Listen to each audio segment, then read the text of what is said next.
life on the internet looking at houses and schools and crime stats and all these different things. It says, that was it. But so that was 7 years ago we moved. Yeah, so that's interesting because a lot of people now, who's retiring, who's just sick and tired of being sick and tired, they're all making that move down there. And that's, pretty good advice for people to, sometimes you just have to jump in a car or you have to jump on a plane and just go look at it. You know what it is? We all, I guess it's the whole system that we're somewhat indoctrinated into. You do the same mundane thing over and over and over. You never really stop to take action or do anything in it. And before you even do that, you've got to put it out there. You've got to visualize it. You have to have a vision board. It's funny, real quick funny story, because it's what we wanted to do. So when you want to do something, you put up photos and different things and you start talking about it, writing about it, and you have to make it real. So we did that. I had the dream board in the back and the vision board in the back. And then we had moved down because we started going, we looked at like 75 different homes and every little thing about each home. It's funny, two things I said are non-negotiable. We have to either have a basement or a third floor. So, we have neither. So what we did was we put the vision up there. We put the houses up there and all the different things up there. And then after we moved, we came back, and one of my wife's friends, another Jen, which is odd, a Jen on Staten Island, another Jen says, hey, do you have a picture board? Do you have a new picture board in your new house? I said, picture board? What do you mean a picture board? The picture that you had in your house with all that. I said, that's a vision board.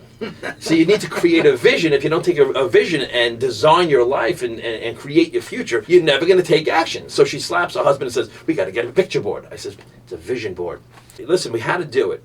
It was a thing, and looking back now, and again, I love Staten Island, I really do, I love New York, I'm through and through, but I look back, it's the best movie we ever made. And another thing, too, we did was this, and I was speaking to one of my sons about it, was you've got to write down a list of why should we stay in Staten Island, and there was a big list, a lot of friends, everywhere we go, we know somebody, the food, all the things, our lives are here, and we wrote down all the reasons why to stay in Staten Island. Then we wrote down a list of all the reasons why to leave Staten Island, and it's a tough thing to do, too. Then we wrote on a list of why to not go move to where we moved. And when you have those all in front of you, you look at everything, it jumps off the paper at you. It becomes obvious to make the right decision, because making a decision is a hard thing to do, especially a decision to, uproot your family and move them so far. A lot of us dream about it or think about it. We say we're going to do it, or we should do it, and like anything in life, and we never really get around to doing it. So, you create the vision, and then it stirs up that inspiration to speak about it, and then you go take the action and you do it. Because, there's so many people that I'm talking to now that are saying, oh, I got 2 more years, I got 3 more years, I got 6 more years.